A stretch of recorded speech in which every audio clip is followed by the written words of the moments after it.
I think a lot of indies need to hear this. A lot of contractors need to hear this. Freelancers need to hear this. Is blah blah blah blah blah.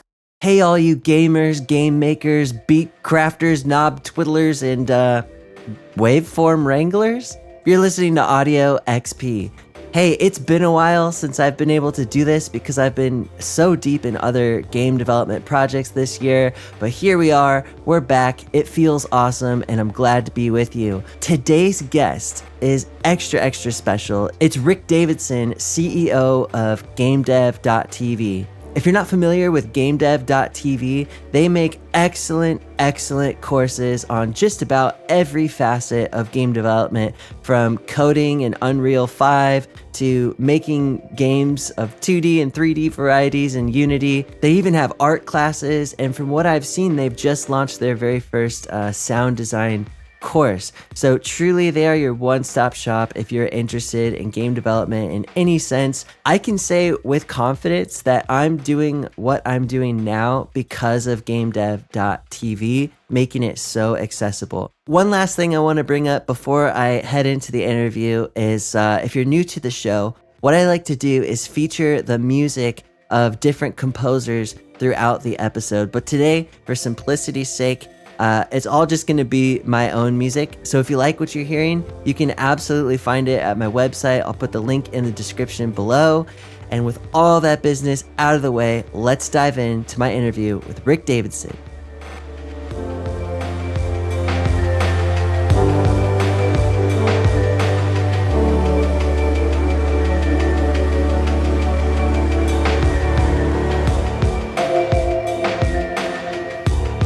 Rick Davidson, how are you doing today?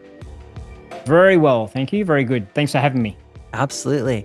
I heard you say one time something along the lines of, correct me if I'm wrong, but seek to make your game compelling, not addicting. And I was wondering if you could just unpack that for me a little bit. Yeah, that sounds like one of the philosophical random nonsense things I would say. So what I mean by that is, I don't like the idea of us creating a product as creators, as people who are out there trying to make a product to sell to an audience, to make money from, to strategically say, I'm going to make this addictive or addicting, depending upon where you're from, because I just don't like that. A, I don't like the word, but B, I don't like the intent that I'm going to have you do something even though you don't want to do it. I think part of that is because I worked for a number of years in the free-to-play space, mobile games, and it was, how do we trick people into playing this? And how do we, trick's probably little bit of an inflammatory word, but how do we get them to give money to us? How do we use psychology to get people to do that?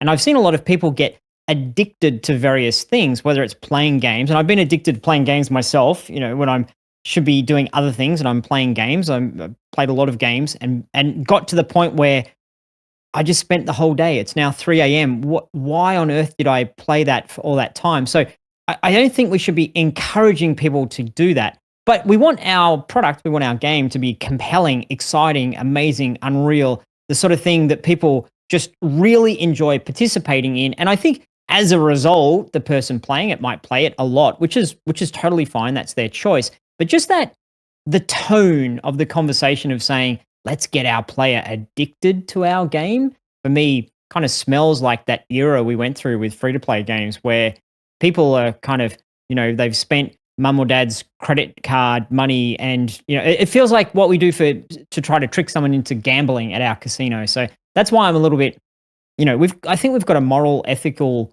responsibility as game creators to create something that is compelling and exciting, but not to try to trap someone with it. Yeah, that's a really fascinating point. Would you say that maybe predatory is the word?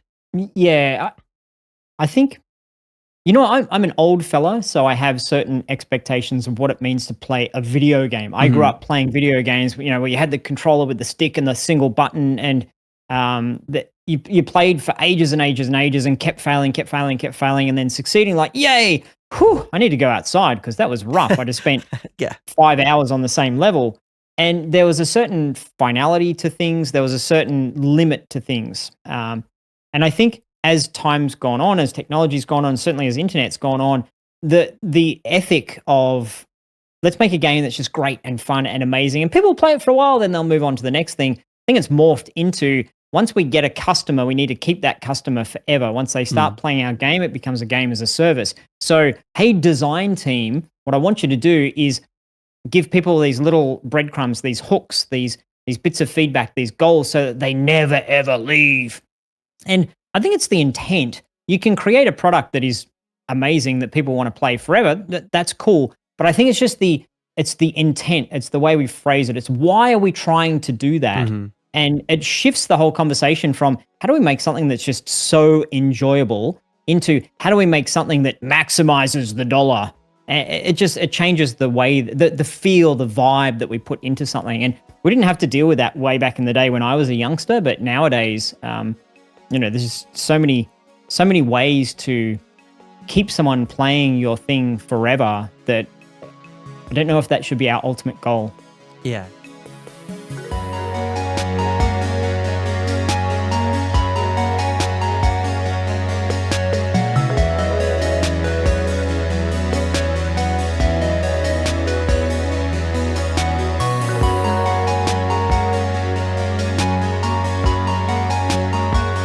So sound design, in my humble opinion as a sound designer, is one of the most potent ways that you can take the mission of the game and really bring it home to people.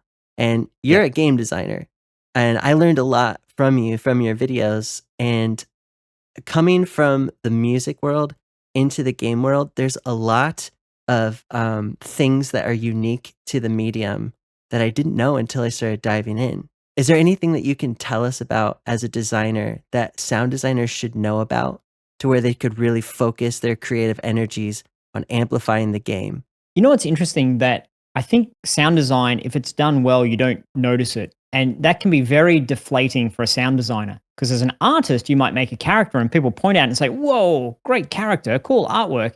As a designer, you might make a level that's so much fun and people say, whoa, what a great level. As a sound designer, it's not as common. You'll get people say, whoa, what a great laser beam.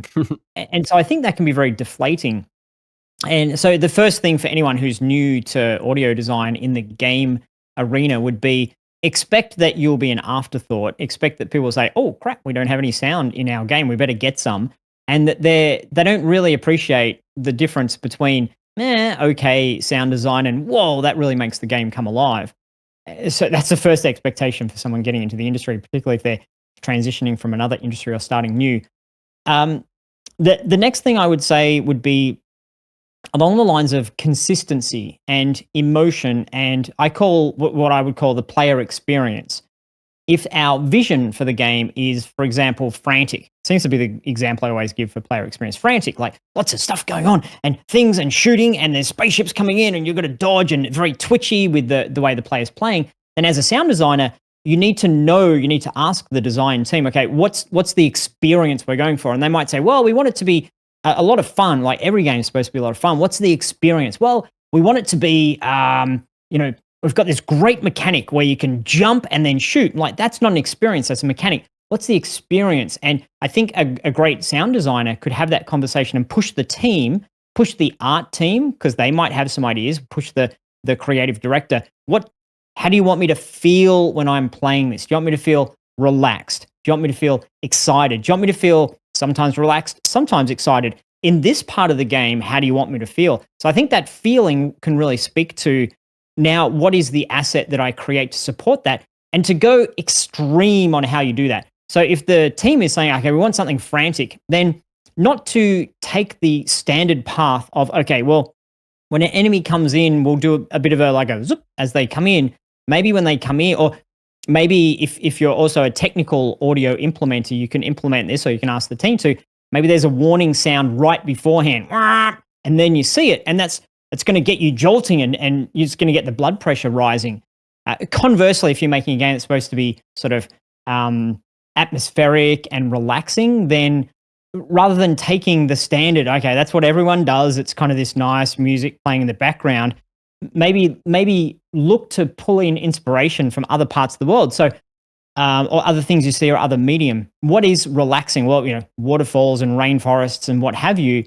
And can you, for example, if it's a space shooter, does it make sense to have waterfalls and rainforests? Maybe it's that contrast that makes it amusing. Or maybe you can propose to the team, hey, what if as we're running around our spaceship, there's some speakers on the wall, so it's actually piping in this kind of elevator music inside the ship, and it's not just an audio track that's playing, but it's in the spaceship. The player can actually hear that music themselves and maybe comment on it. So I think it's the start with the feeling, the mood, the tone, the player experience, and then go extreme on getting those things, and by pitching it to the team and saying, what do you think about this? Not being afraid to be a bit quirky and unusual. Final thing I would say, as my designer brain gets going, gets cycling, is I think putting things out of place when it comes to art and audio can have a big, big impact. So if you're playing a racing game and you expect it 3, 2, 1, go, to ask yourself, what would be unexpected in here? What would be a sound when we say go that isn't a da, da, da, da, but is more of a down feel to it? Again, depending upon what the experience is. What about when we shoot? Do we want our player to feel powerful all the time when they shoot any weapon, or do we want this pistol to feel really pathetic? Meh. Some kind of, and so really dial into that and help exaggerate what the design team is trying to go for. It's like when you fight the big boss, it's like, oh, big and scary, big thumpy sounds. When you fight the mini boss, maybe to bring the contrast between those two elements by having really sounds that are very, floppy and uninspiring and weak and smaller, then I think you can bring all of that into your design. So, I mean, this might be audio design 101. I'm not an audio design expert, but I know as a game designer, and I've spent time as a creative director saying, I just want this product to leave people saying, whoa, I felt a certain way. And I want everyone on the team to be feeding that, and not feeding it safely. I want everyone to be feeding it in extremes and then us pulling it back. It's like we're fighting a boss. Okay, all we can see is the boss's big toe. I think we might need to scale it down a little bit, but I like what you're thinking because big is good. Shadow of the Colossus. Yeah, we've now got ideas about how we can do this. I think audio, you can play around with the same thing. Not just having it louder, like that's not what I'm saying here, but having it with more pizzazz, more interesting, longer, shorter, wispier, whatever it might be. There's a long answer to your question. That's really good. I do love that approach of taking out individual components and just messing with them and seeing if you swap it out with something entirely different and unexpected, where that could take you. I do wonder, you've been a big team manager. How do you also balance that with the need to be on time? Because audio is often at the tail end of the process, so there's not as much time to just try anything and everything that you can think of. That's a really interesting project management conversation. So at what point do you get audio expertise to work on your project? I think you can have mock-ups of your game. You can say, here are the art assets, or here's the mood board, or here's the direction, or here's a little, this is in engine, a little video we've put together. It's all placeholder art at this stage, but this is the sort of game. Here's the design document, etc. And yeah, obviously give the audio creators time to build up a library of ideas and of things. I think on a lot of projects, that feels like a waste of time because we don't know whether we're going to change. Okay, we think this is the art style. We actually changed our mind. It's that. We think we're going to have this sort of flavor to the game. Actually, it ended up being this thing. And you need to listen to your players and respond to that as well. So I think it's really important on a project to acknowledge we need placeholders. Let's get everything in the right spot. So audio expert. And I'm not sure whether your community, you're talking to people who are creating the sound effects only, or you're talking to people who are implementing the sound effects into Engine as well. But I'd strongly encourage anyone who's more of a, I'm the Foley person who dings the whatevers and records it and, produces the wave file, to also learn how to put that into the engine, because then you have a significantly more control over what actually happens. And I think you make yourself a lot more valuable and a lot less replaceable, a lot less AI-able as well. So actually being able to get it in there. So then you can start implementing things. Hey, give me a branch of the build and I'll get in there and just start playing around. The main character sort of coming together. Yeah, okay, cool. Let me play around with some footsteps and let me play around with some rustles and some jump sounds. So to do that early in the process. And so if I'm a project manager, it, it would just, well, I mean, hey, all managers out there, please don't leave it to the last second. But I think for your audience, who are I guess, the providers of these things, is to point out ways that people can do that earlier without it increasing the cost significantly, without it being risky because of changing things, and in a way that gives the creative iteration time to the audio designer. Yeah, that's a good point. And I would say maybe to the audience that if you're freelancing, try to pitch the value of that and maybe see if you can get even just a little bit more budget time for experimentation. That's going to be a huge thing.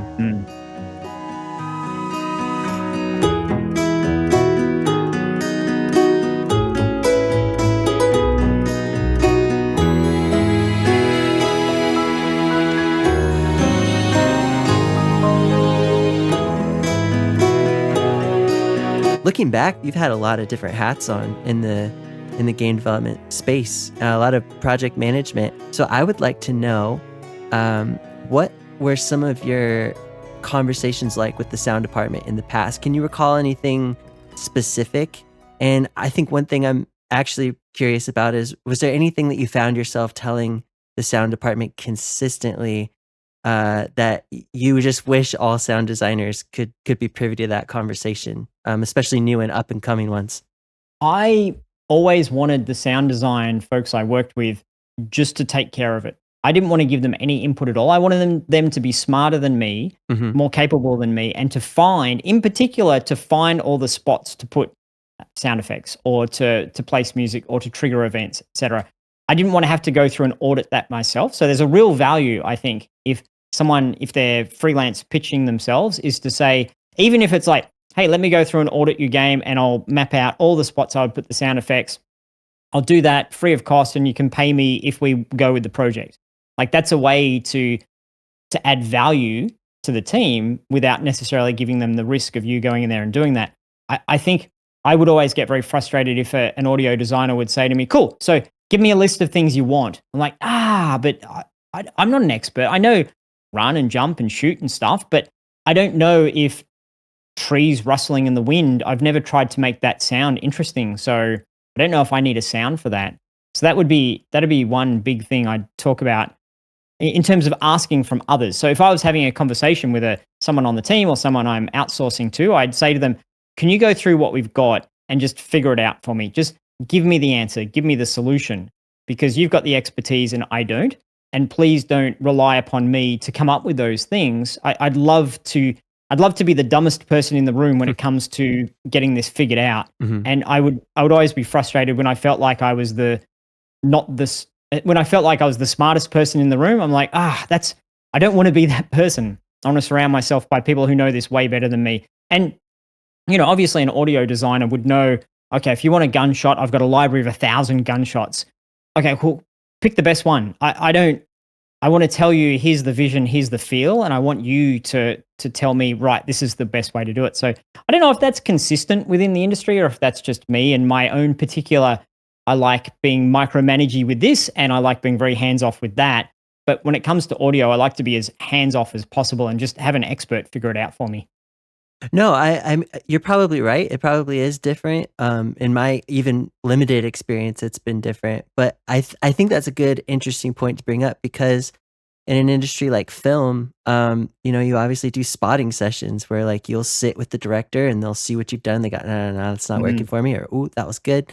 And you're saying you don't want that, which is great. I think if anything, maybe people listening should be armed with that question of like asking their team lead, like, so what kind of person are you? Like, you want me to just take the ball and run, or do you want to like check? So yeah, I think that's a very valuable insight. I was listening to a podcast the other day. It was more about freelance creative designers, graphic designers finding clients. And they were talking about that exact same thing. If you give people a survey, like a little survey to fill out, if they're looking for, hey, I'm looking for a quote for my game, they're going for 3 quotes, they're trying to find the cheapest, best value for their money, you can ask them questions along the lines of, okay, cool. So what's your budget? But also, are you on this project? Are you looking to be very hands-on or very hands-off? So from 1 to 5, 1 being completely hands-off, 5 being super in the trenches micromanaging,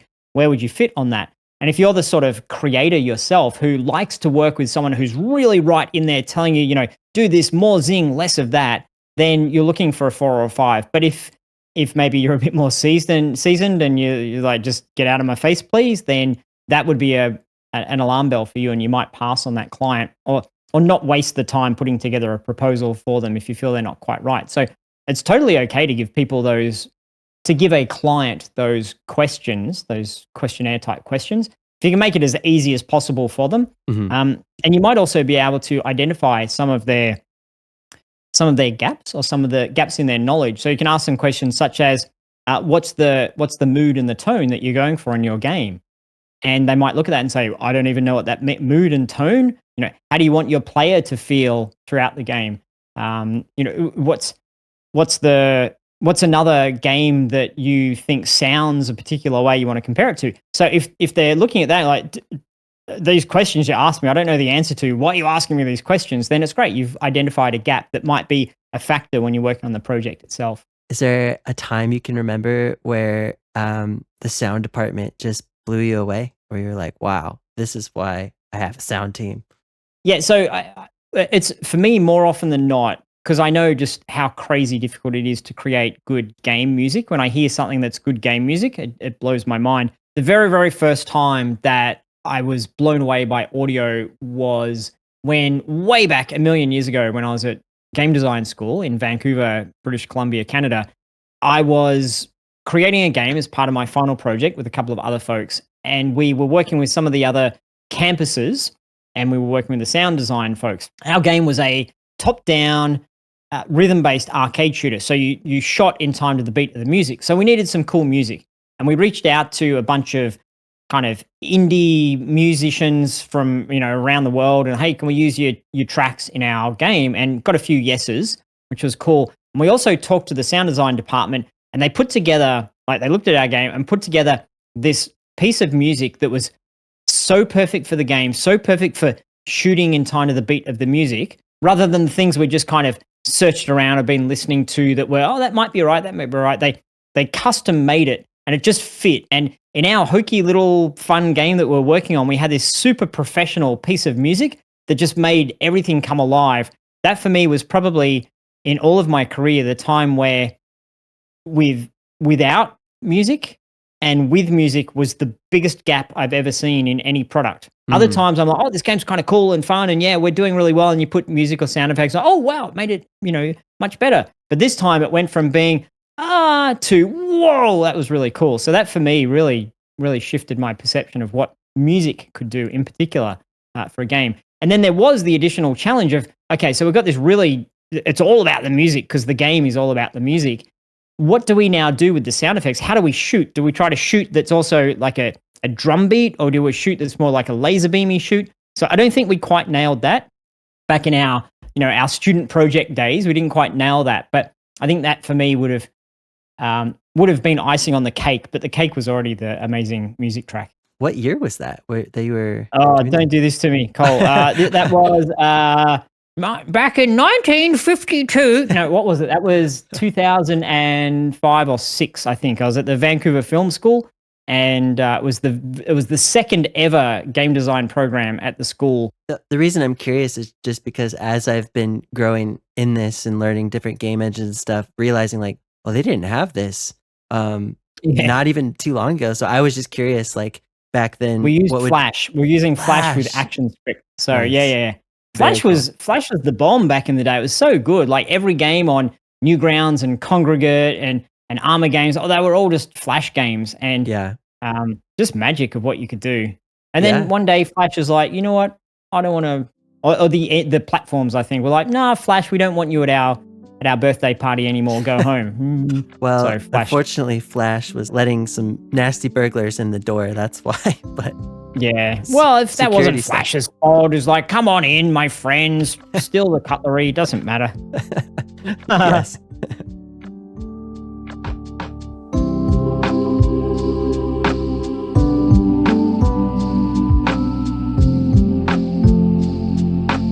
you've worked on pretty much everything from AAA to indie games in your career. And, I know that nowadays you're pretty involved in the indie scene. And I was just curious, like, is there something about the indie scene that draws you in? Or is that mostly because you're just involved with educating people who are getting into the industry? I love indie games, and I love thinking about them, talking about them, and playing them.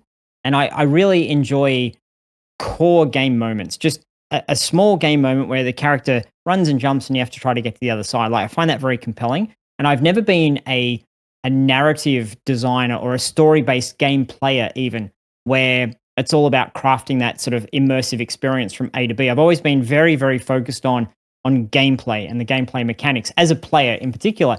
And I think a lot of AAA games have a lot more of that narrative flavor in them that I'm often skipping or not invested in. Whereas indie games, I find a lot of the indie games I play and look at spend, in terms of the ratio of time between, $1 million cutscene versus core fun gameplay mechanic, they're focusing more on that core fun gameplay mechanic because that's what's having that particular indie game stand out and be successful and be interesting.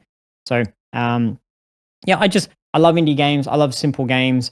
I also love supporting the indie game creators in a way that it's not quite a direct relationship, picking up the phone, hey, indie game creator, well done. But it feels a little bit more they're my tribe than the big mega AAA that, there's not a billion, I was going to say a billion. There's hundreds of millions of people in that tribe, which is great and it's a good thing to be part of. But this little quirky game that I really enjoy and love, I can send a message to the creator and they actually replied. Wow, that's so cool. So I just love being part of that scene. I find it quite interesting. Yeah, that's awesome. I do love the community of it too. So when you were in positions where you were kind of managing more AAA projects, how did you handle internally having to work on a project that is more narrative focused?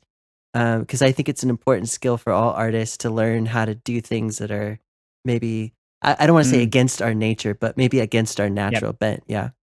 Yeah, absolutely. I think the bigger the team, the more specialist you become. So if I was working on a game, but there's room working on a larger game, no matter whether you're a level designer, a gameplay designer, a narrative designer, an audio designer, or a cinematic artist, an animator, a character animator versus a vehicle modeler versus like, there's so many roles that you can work on a product and be very proud of your particular role in it and your aspect of it. So I think that part on the bigger projects is easier, but on smaller projects, I think it's really important for indie game developers to follow what they're passionate about and interested in, and not to try to patch up their weaknesses, but Mm. instead play to their strengths and just be like, for example, story, we don't have any. Here's my number one cutscene example of all time that I absolutely love is one of the original Angry Birds, where the very first cutscene you have just a still image where the camera scrolls across. It shows I forget which way around it is. I think it's the birds first. The birds being angry and it scrolls across, and they're the pigs. They've got some eggs or something like that. It's just one image that an artist would have taken not a huge amount of time. Programmatically, it's just pan the camera across. It gives me the entire story for the entire game and why it is that I'm launching these birds at these towers trying to get the pigs. I think that's a masterclass in indie game development because the budget for that is absolutely as minimal as you can get. It's a still image. Whereas it conveyed emotion because they're angry and rah, and whatever squiggly line above their head. And it showed me the protagonist. It showed me the antagonist. They're the pigs. Oh, I hate the pigs because they took the eggs. So it gave me everything in that one shot. I think often what we do as indie game creators is to think, okay, I need more. I need bigger. I need better. I've been sitting here playing Grand Theft Auto, Red Dead, whatever it might be. I've been playing for months and months. And if an image with a pan across, no one's going to buy that. That'd be a terrible thing to have. But I think there's magic in simplicity, particularly for someone who's playing a casual game or just wants to dive straight in, or you've not yet had the opportunity why they would care about any of these things, which I'm going to go on a bit of a side tangent here. Absolutely. I know we're talking about audio, but for the moment I'm going to talk about the graphics and cutscenes is at the start of your game, if you start telling me the rich backstory about, here's Cole, he's a prince who walked the lands for 50 years and he fought against King such and did one of these, and then at the end he had to do the. No one cares yet. Like, I don't even know. I haven't played your game. I don't care. I've got no relationship with this story whatsoever. So I love the idea of getting straight into it, giving me an actual relationship, fight a couple of monsters. I hate those monsters. They're really tough. Oh, I picked up a sword. I love this sword. And then you can have some sort of narrative moment where it's like, monsters are bad and this sword is amazing, because I've already developed a bit of that relationship. I don't know if that relates so much to someone who's a contract audio creator, but well, I know audio designers and creators are working on cutscenes, etc. But often you're handed it, you're like, here it is, make it sound pretty, make it sound great. But I'm a big fan of don't front load story too much. That's really valuable. And especially like we talked about earlier, knowing the approach that's being taken. Because if you're like trying to cram, you could do a lot of story off screen, even with audio. And if you're trying to just cram stuff in there that doesn't need to be there, it really just kind of depends on the goals.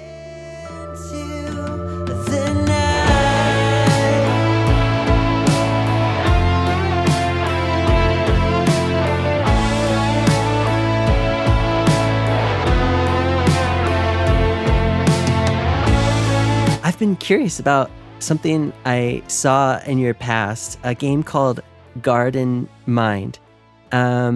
And I was just curious if you could talk about what was that about? What was that project like? One thing that kind of caught my eye was that I guess you got to work with the WWF, the not the wrestling one, but the Pandas one. Panda One. Yeah, the Panda One. Yeah. Could you talk a little bit about that? Yeah, this is both an uplifting story and a sad story. So the uplifting part of this is after working in the games industry for a while, working with publishers, doing all those things, I lost passion to make shoot kill type games. Mm-hmm. And I wanted to just make games that had a meaningful purpose out there in the world. And my background is in psychology, and I believe that people should keep their mind active. And at the time, brain training games were, were a very interesting part. People were very interested in that as a subject matter. So I wanted to take the concept of these small mini games and turn it into something that was more of a world where you could grow your mind, and that the analogy is your mind as a garden.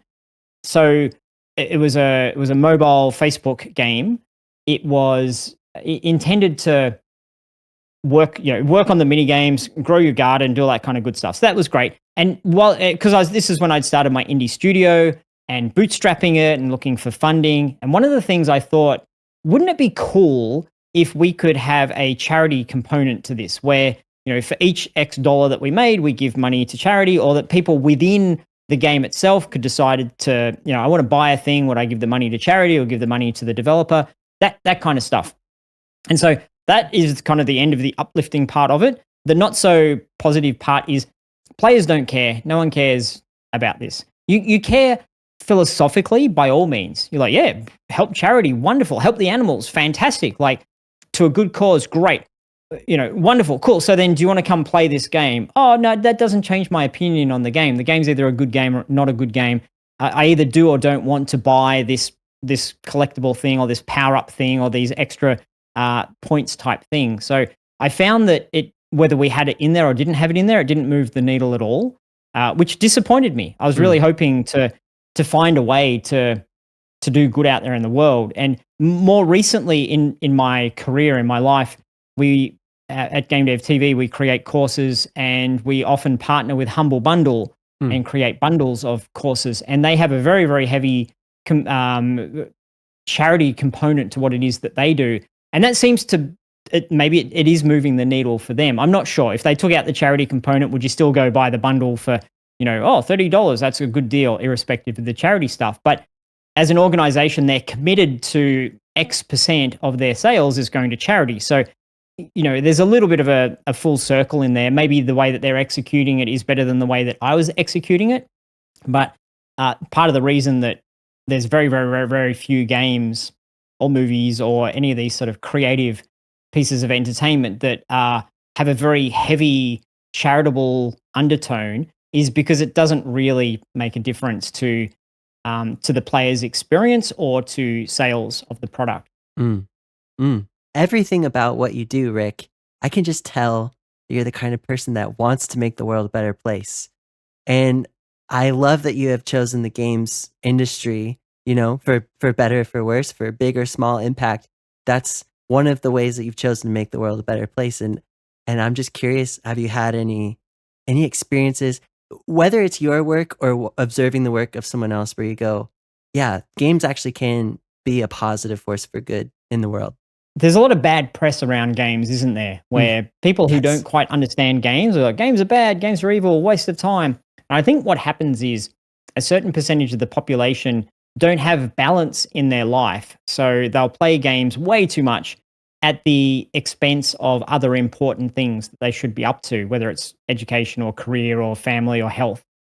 And so I think that that for me is always it's important for us to consider that. It's important for us to consider the people who kind of get stuck playing, Fortnite, to use a today's example. I know a lot of folks out there who's my 15-year-old son plays Fortnite, 24/7. I don't know what to do. So that there is a very real consideration out there of that, of people playing games a lot.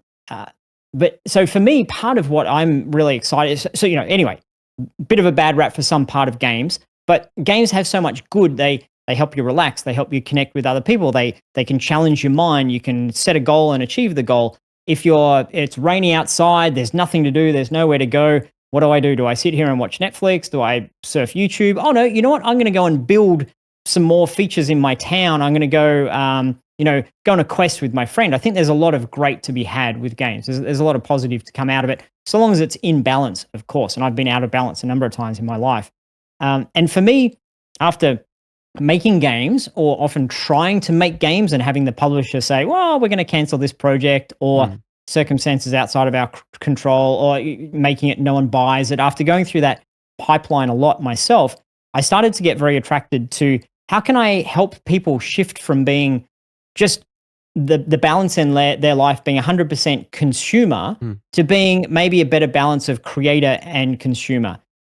So for me, being an educator, teaching people how to make their own games as a hobbyist, as fun, on the weekend, tinkering around with things, became a very attractive way for me to try to make a bit of a dent out there in the balance of the universe. Because I think if you sit there and play, your favorite game for a couple of hours, and then you think, you know what, I'm going to see if I can create that shoot mechanic in my own little game over here. And then you spend a couple of hours wrestling with the programming, looking at the documents, finding some assets, tweaking it, tuning it. I think you're growing yourself above and beyond where you would have been if you just sat there for 4 hours playing the game. mhm. And so, I'm pro games. I'm also pro balance, if that makes sense. And I think what I love doing is hearing from our students. I entered my first ever game jam, and here it is. It's not amazing, but I did it. I actually did it. Rick, I made a game. I got it done. You can play it. And that for me is just magic. It's magic because we can go from whatever it was a week ago or a month ago or a year ago, it didn't exist. And now it's right there. And I can give it to someone else and say to them, see if you can beat this in 2 minutes. They're like, oh, okay. Oh, 2 minutes, 15. Let me have another try. And you're like, I did that. I created that thing that someone else can have that enjoyable experience with. So I love that. I love helping people be able to be creators in their lives. And what I've seen, Cole, is a lot of people going from that. I was making some games, doing some stuff. It was kind of cool, learning programming in the engine. And you know what? Then I started getting interviews and I started getting out more. And you know what? I'm focusing on my health and fitness. Oh, and I've found a life partner that sometimes people, you asked me in particular what I've been inspired by and what I've been excited by. I think it's when I see people who are a little bit stuck and then they use education to improve themselves, they make some things and they say to themselves, see, I set a goal and I did a thing. I can do it. I can do those things. And then that spreads into other areas of their life. I find that very exciting. I love that. Yeah, I'm getting a little emotional hearing you talk about that because, I mean, that is very similar to my story. And I told you earlier, kind of off the record, that I didn't even consider games as a career or anything because I thought I was too stupid. But as soon as I finished that Number Wizard game in your first course, I was like, oh wait, well that wasn't that hard. I could try again. And then before I knew it, it's like yeah, now I run into problems and I thought, man, if I can learn to code, I can learn how to do this in the garage or whatever. You know what Totally, I mean? So yeah, totally. absolutely. You know what? You know what? That's really cool. I love that, man, and I love that if anyone hears that, to underline the fact that you can watch some videos on YouTube. It's not all about go buy our courses. It's more if you go learn a thing, and now all you know how to do is make my character run and jump. That's all I know how to do, run and jump. Okay, well, how can I make run and jump really compelling and really exciting and really fun? How high does it jump? How fast does it run? What's going on? What are the obstacles? And you can make a really spectacular experience with all you know how to do programmatically in the engine is run and jump. That's all you know how to do, and you learnt that over a weekend. But you can make something and give it to your friend, and they're like, that was so much fun. How did you do that?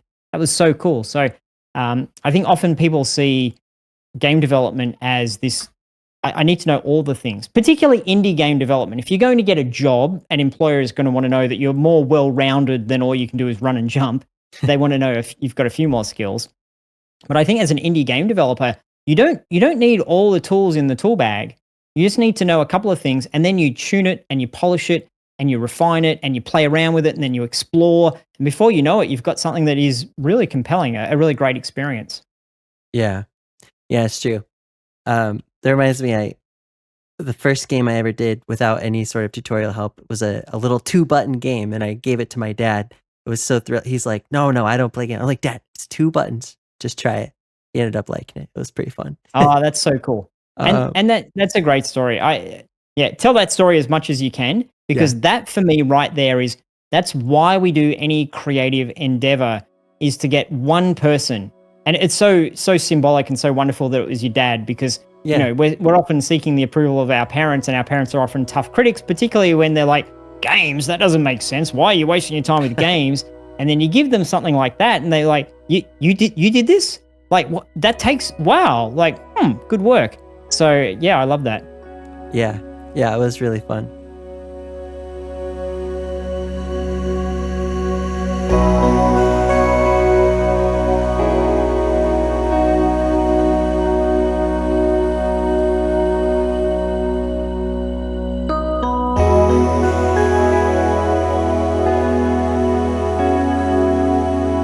One of the really formative videos in my journey was the one where you were talking about, quitting your boring day job at the time to make games, taking the leap of faith.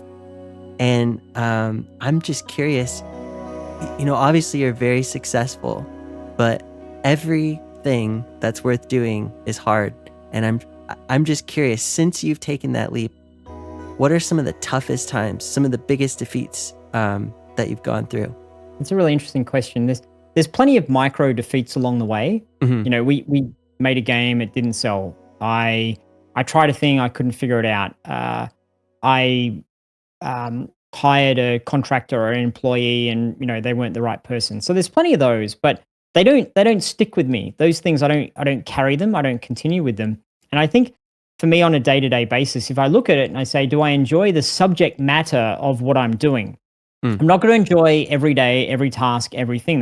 Work is work, and right. it is hard, like you say. But I'm making games. I'm teaching how to make games. I'm talking to people who are following their dreams, and that happens to be making games or learning audio design or any other creative endeavor. Like, that's pretty good. So I remain very grateful to the fact that in today's day and age, I get to pursue that area, and I get to pursue it on my own time. So in my own time, in my own way, with flexibility. I can work a lot or I can work a little, because I work from home.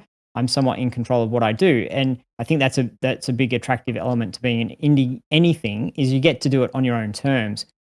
So in terms of failures, I don't necessarily give air to those hiccups along the way where I made a stupid decision. There's plenty of those. I wish I'd done that instead of this. Plenty of those, but they come and they go, and it's super cheesy, like mega cheese.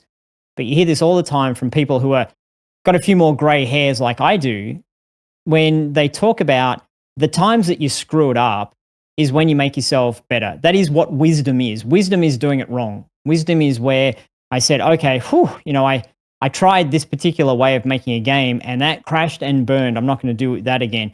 I tried this particular startup type of business and that was dumb. I'm not going to do. I said these particular things to my wife and she hasn't talked to me for 3 days. All right, maybe I won't do that again. You just take a note of that one. Don't show that thing. So I think that the teachable moments, the learning moments where you screw it up royally, I think it takes a lot of discipline, but to really sit yourself down, have an honest talk and say, look, you were an idiot there. However, you're much less of an idiot than you were yesterday. And I think just having that philosophy, that's what stuck with me. I think that's why I walk around with a smile on my face and I love doing what I'm doing, even though it is really hard and even though there's days that are pretty tough. That is an excellent answer. And I was just curious how you personally deal with some of those hard moments. Yeah. Oh, yeah. Don't do it alone is the first big piece of advice. Find people in a like-minded community that you can vent to, that you can, oh, I tripped and fell over today, and they'll be like, oh, I fell over as well. Don't worry about it. You can do it. Get back up. Like, it's really important to have those people around you, and everyone can find that. There's online communities nowadays where you can find good, positive folks. This is what I love about the Game Dev TV community. Good, positive folks who know that people are starting from zero and, not everyone knows what they're doing. It's like, yeah, keep going. You can do it. I think there's a little bit of, okay, here's the tough love part of the conversation. Some people just don't have the talent. And I've had to have this tough love conversation with many people over the years where I'll sit there and I say, okay, what I'm seeing from this person is really not very good. And I've seen them try and put in a lot of effort. It's not the effort. They just don't have the eye for it. They just don't quite have it to succeed at this. I don't want to crush their dreams because I'm very much like, go for it. Stick with it. You'll get there eventually. Sometimes you need to pivot. If you've gone and asked for very, very honest feedback, for example, hey, how's my music? If people are like, oh, yeah, it's pretty good, then maybe you need to go to the next person and really find someone you respect, pay them a bit of money so they know you're serious about it. It's like, tell me, where am I? If one is an absolute beginner that's got no chance and 10 is an absolute guru that can do anything they want, where am I today? And if they give you the feedback of, okay, you're a 6, you're right on the cusp, you're really close. You're like, okay, I've got it. If they look at you and say, honestly, this is a 2, it's really not very good, then I think it's important to look at that and say, okay, what do I need to I need a paradigm shift here. I need to turn it upside down. Or instead of creating these things, I need to create those things still within the same area. I think it's so important to be honest with yourself. Where are you at today?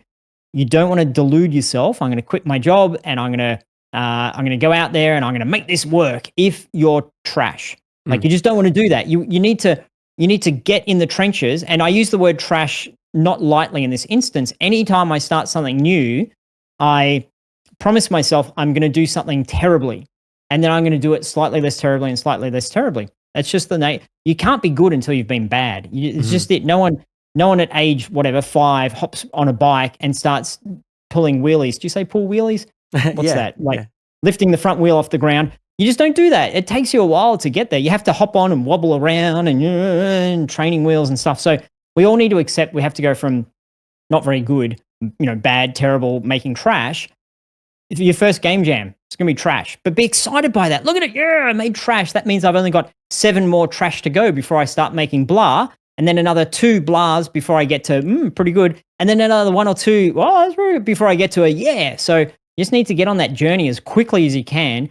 Don't sit there watching TV when you can be crafting, battering away at your craft. And so that's what to do in hard times. Do more of it. Learn more, ask for help, try different ways of doing it, do it over and over and over until you get there. How do you get good at playing the guitar? You play the guitar for X thousands of hours, and then, you walk around the streets and everyone's like, oh my goodness, Cole, he's so amazing. So there's a process you have to go through, and it really, really, really, really helps if you find someone you trust and say, where am I today? Give it to me straight. I can take it, Rick. Where am I? Am I a 2? Am I a 5? And then if you find someone, and sadly they're pretty rare because no one wants to hurt your feelings, that says, honestly, that I didn't like your sounds. They sound pretty amateurish. But, if you've got the passion and the drive, give it another 6 months and show me where you're at. And just on that, what popped into my head, you see what's an amazing video on YouTube? This is my 5-year journey at learning whatever, learning Unity. And it's like this ugly cube, and then over here it's this beautiful, amazing unicorn. And showing that contrast, I think people are very excited in watching that journey because they're often on it themselves, somewhere in that continuum of, okay, I'm not quite at the ugly bit there, but okay, how did you get there? Can I do it as well? And I think you can do it. So I threw a lot into that answer in terms of, make sure you know what you're good at, make sure you get good feedback, make sure you don't give up, make sure you're working at it consistently, hours per day, not hours per month. And you can get there. You can get to wherever you want to get to. Along those lines, this job requires an enormous, insane, inhuman amount of screen time. And screen time has been shown to have pretty negative effects sometimes on the mind, on the body. Yep. You obviously seem like a pretty healthy individual, so I'm just curious. You obviously really love doing this, so I know you put in the time. So how do you balance that in your life? Balance, that word balance. It's so difficult to get balance. I am in front of the computer all day long. One thing, you see me dancing around here, I'm standing at the moment, and I stand and I sit. So, step one is don't destroy your posture by always being in the same position all day long. Step two is I go for a walk, about an hour walk every single morning, a walk or a run every single morning if I can. I try to get to sleep at the same time each night, and I try to wake up at the same time in the morning. Consistency of wake up time is one of those things that if you listen to, I don't know if you know of Andrew Huberman and his podcast, he talks about the science of all things. He's amazing. He's had guests on his show talking about you need to, the time that you wake up, keep that consistent every day, the time that you wake up, and try to get 8 hours sleep. But the wake up time is super important. Shift workers, all right, don't be a shift worker is basically the conclusion. So I try to do that as well. And I try to eat well and the fundamentals of what you're doing. So then your body is ready to give you the energy you need so that instead of having to sit at your computer for 12 hours, you can sit at your computer or stand at your computer for 6 hours. And I have a really strong philosophy that I often break this rule. I'm not good at doing it myself, but I try to practice what I preach, but sometimes I don't, which is work or don't work. Don't do in between. And a lot of the times I'll be like, cool, getting ready to work. Oh, that looks like an interesting video. I wonder how my football team's doing. Oh, what's going on in the world? An hour goes by. I'm like, well, I'm at my computer doing work, but I'm really not. So if I find myself in that flow of I haven't actually done anything productive for 10 or 15 minutes, I stand up, I go out onto the couch or outside. Nature is our best friend when it comes to these things, even if it's just standing on your balcony and looking at the sky, getting some sun rays onto your body, super important. I go and I need to just not do work at the moment. So I scroll on my phone for a little bit, or I play a game, or hopefully I go do some exercise, go for a walk. I'm like, okay, now I'm ready to give this another shot. I sit down. If I still can't get it right, I'm like, okay, well, I guess I'm playing today then. And I give myself permission to say, today I'm doing nothing, because I would rather have a day off and really enjoy myself than to sit in front of my computer pretending to work and not actually do any work, and neither have a day off nor be productive, and then feel resentful and guilty that I didn't do that. And so that doesn't quite answer your question about screen time, but I think biggest thing I find with screen time that, again, is really hard to do. Once I'm done my stuff for the day, I really try my best not to do, I don't have my phone, I'm not sitting watching TV, so that I don't get, from open my eyes in the morning to close my eyes at night, the whole time it's looking at a screen. I try to have as many periods of time as possible where I'm not doing that. Like the phone is never at the dinner table. We have in our house, the TV is tucked away in a separate room where if you want to go watch a movie, that's where you do it. But it's not out in the living room where we sit the whole time. We just kind of have it on. So you need to give your brain and your eyes a break as much as you can. And so what you might be thinking is, yeah, but I've got this big deadline in 2 weeks' time. I need to just crank through. I've got to make 5 music tracks and 1,000 sound effects, and I've got to get them in the engine. And I just have to go for it. I've seen this in my own life, and I think it's been shown scientifically that you work for 45 minutes or an hour, then you go wander around for a little bit, and then you come back. Give your eyes a break, look off into the distance, give your body a break, and don't get into that habit of just sitting there, all day, every day, because you're nowhere near as productive as if you get up, move your body, all the brain juices get going. So this has turned into a little bit of a, Health with Rick podcast episode. Personal development and health. Okay, everyone, let's get out our journals and talk about our feelings. So I don't know if that was the answer you were looking for, but it's so, oh gosh, I nearly used the word holistic. I'm going to do it, Cole. It's more holistic than just how do I manage my project and screen time. You got to look after yourself first and foremost, because if you're full of beans and got energy and well rested and well fed, you will be so much clearer and so much better when it comes to creating good quality creative output. Can I add one last bit in my rant? Is I love nothing time. And this is one of the other reasons I go on walks and runs out in nature, is when I'm doing that, a lot of the times I'm listening to podcasts and trying to improve my brain and get new ideas and not just be so trapped in, games and education and all that kind of stuff. Because when you're in that narrow, you don't get that great idea of, oh, what if my character is a frog? Oh, that's perfect. That solves all my concerns if you're just in your own field. So I try to listen to all manner of different podcasts and, philosophy and psychology and personal development and health and fitness. I think that's really useful to give your exercise different parts of your brain. Mm-hmm. But also there's times where I don't listen to anything and I think and I think and I think, and then I come back and it just happens. It's like people have their best ideas when they're on the can or in the shower or out for a walk. So you need to acknowledge as a creator that you can sit in front of your computer for 12, 14 hours, but I would hypothesize that you would be far more creative and effective and efficient time-wise if you allocated 2 of those hours instead of 14. You say 12. Doesn't have to be 12. We'll take it more sensible. Instead of 8, you say 6. 2 hours, you're walking around thinking. You're playing with your dog.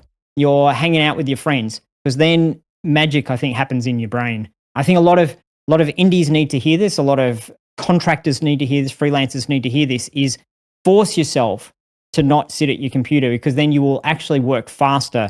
You'll get more done in 6 hours than you would have got done in 8 hours. Yeah, it is like magic how I'll sit down at the piano and my head is empty. Mm-hmm. Magically, like, what happened to that good idea? So yeah, I have to go for a walk and I actually sing into my iPhone and I have just thousands of stupid recordings of me humming. You're the guy I've heard. La la la la la. Yeah. I feel it's funny. I wonder sometimes if my coworkers are like, that guy thinks he's a musician. Like, that's all they know me doing. That must be awkward walking around the bank. Why is Cole singing again? The customers are all leaving.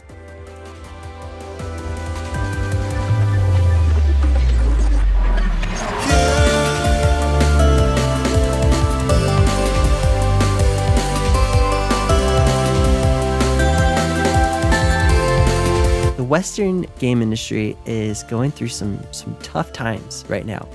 And I've experienced this where like you're trying to find a job and there like one job will open up on LinkedIn and as you're going to click on it, it's like 5,000 people just applied, So what do you recommend in today's climate? What are some tips that come to mind that are really important?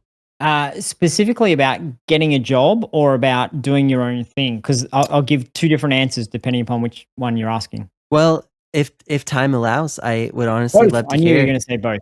How dare you? Okay. Well, what that's would good. you prefer to do? Both is fine.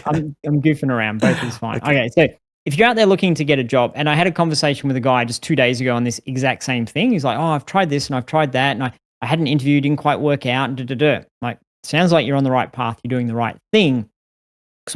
But the refinement I suggested to him was, don't wait for the job posting. Don't wait for a company to say, we are now hereby ready to hire someone.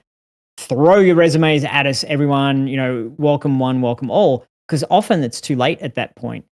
What you need to do is be out there knocking on doors, establishing relationships, trying to meet people however you can through there's a million online ways to meet people, to be talking, to have a presence, to get yourself out there. I love the idea of creating a YouTube channel so that you can show this is what I'm good at. I'll teach people to do the thing that I know how to do, or I'll demonstrate me doing the thing I know how to do. It's great because then an employer can look at that and be like, oh, that's kind of cool. Or if someone is out there just generally bouncing around in your field, they're, oh, I haven't seen this guy before. What's Cole up to? Oh, he seems like a nice person. Or da, da, da. So I think if you're out there promoting yourself softly by creating pieces of content, then people can see that you're actually pretty good at what you do. So I think, I commend you for what you're doing. This is great. You're out there putting yourself out there and showing people, here's what I got.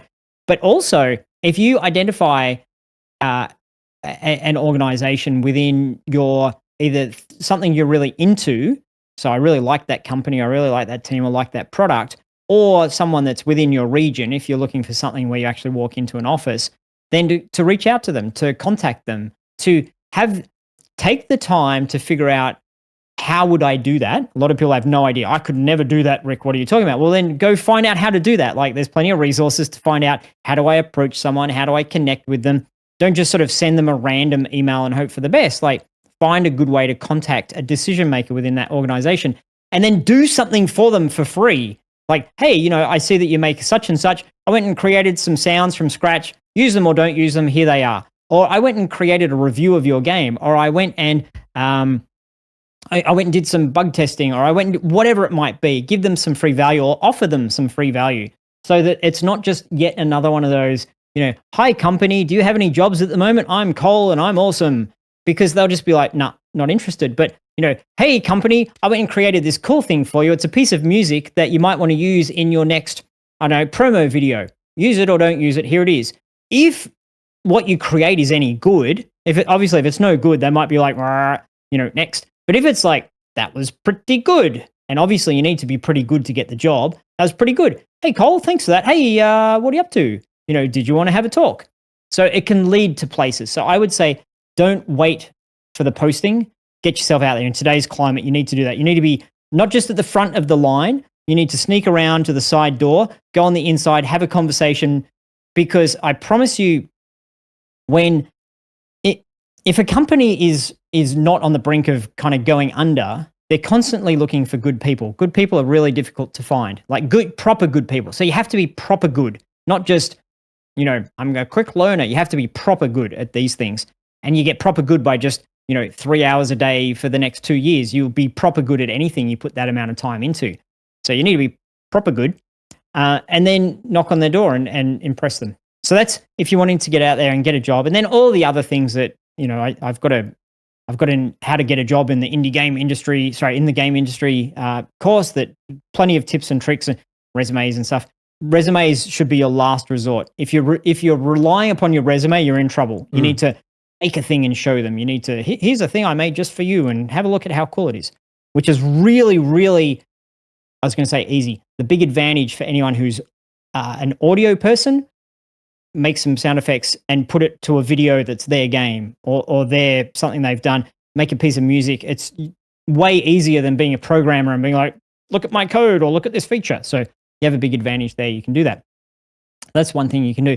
In terms of standing out as a, say, an indie creator, where you're wanting to, you and your friend are working on a game, or you're working on it yourself, or you're wanting to create anything where I'm making a thing and trying to sell it. I think there's a trap of looking at what other people are doing to succeed and then say, I need to do that, but a little bit better. What you need to do is say, what do I love and what am I good at? That's my starting point. I'm going to do what I love and what I'm good at. And then I'm going to try to do it in a way that no one else is doing. And a lot of people are going to hate it or be confused by it or not be into it. But I'm going to find that audience of people who are like, wow, that's fresh and that's interesting. That's different. Like the whole game is just darkness, and you have to move around by hearing sound effects. I think there's been games like that, but the first one that came along like that was like, whoa, that's really cool. It's an entirely audio game. So I think there's ways to be creative and different and fresh. That'd be one thing. The other thing would be to find a style and triple down on that style. So if you're the heavy metal grunge, like, screaming into the microphone kind of person, do that and just do that so well that if anyone's interested in that, they'll think this person, whoa, they really scream into that microphone better than anyone else. So do a thing and own it. The worst thing you can do in any of these things is be bland and have no brand. You don't want to be bland and have no brand. I didn't mean that to rhyme. That was a happy accident. But if you're bland, you'll melt into everything else. Oh, here's a new game. It looks like all the other ones. Can't do that. Oh, here's a freelancer. Sort of sounds like everyone else. You want to have some pizzazz to you. You want to peacock a little bit. I don't know if you know that. It probably comes from a bad place where teaching guys how to pick up people in pubs and Wow, we are really covering the whole range of topics, and I'm tossing it. Yeah, like I said, I listen to podcasts as I walk around, so I've got all these things floating through my head. But if you're peacocking, then you're wearing this crazy massive top hat and this colorful robe, and you're walking around. People are like, whoa, what's going on there? But you stand out. So you need to do a bit of that stand out in however you can. Dial it to 11, as I would say. So there we go. That's a double answer for you. So if I were to distill all of that into one sentence, what I heard you say was everyone who wants a job should email you personally and say, I can have a job, please. That's exactly it. Yeah. Okay, exactly. Cool. I'm glad we got that. To link it back to real world stuff, I've been giving people advice on how to get jobs, how to stand out, how to do things. And I would say people don't do the things that work. And very, very, very rarely someone will do those things for me. And I'm like, that worked. I know that works. And a lot of the times, and not so much in terms of, hey, can I get a job with you? But I get contacted probably 3 or 4 times a day, mostly through LinkedIn, in terms of, we've got an agency, we can help you. Do you need programmer? Do you need a virtual assistant? I get just constant message after message. And it's always, we're the world's leader in blah, blah, blah. And we can do these things for you. We're amazing. And I don't care. Like, I didn't ask for that, and I don't need that, and you don't even know who I am, and you're asking to sell me some sort of product that has nothing to do with what my business is. So if you take the time and effort, if you knock on my door, hey, Rick, I created a video teaching people sound design or teaching people music. I want to make a music course. So anyone listening, we're just finishing up a sound design course, Foley and effects and smashing watermelons, that kind of stuff. But I'd love to teach people how to make music for games. We don't have one of those. If someone comes along and says, hey, Rick, can I make a course? I'll be like, sure, but who are you? What can you do? How do I? Well, I've worked on a couple of games. Okay. Have you made any stuff? Well, I'm thinking about YouTube.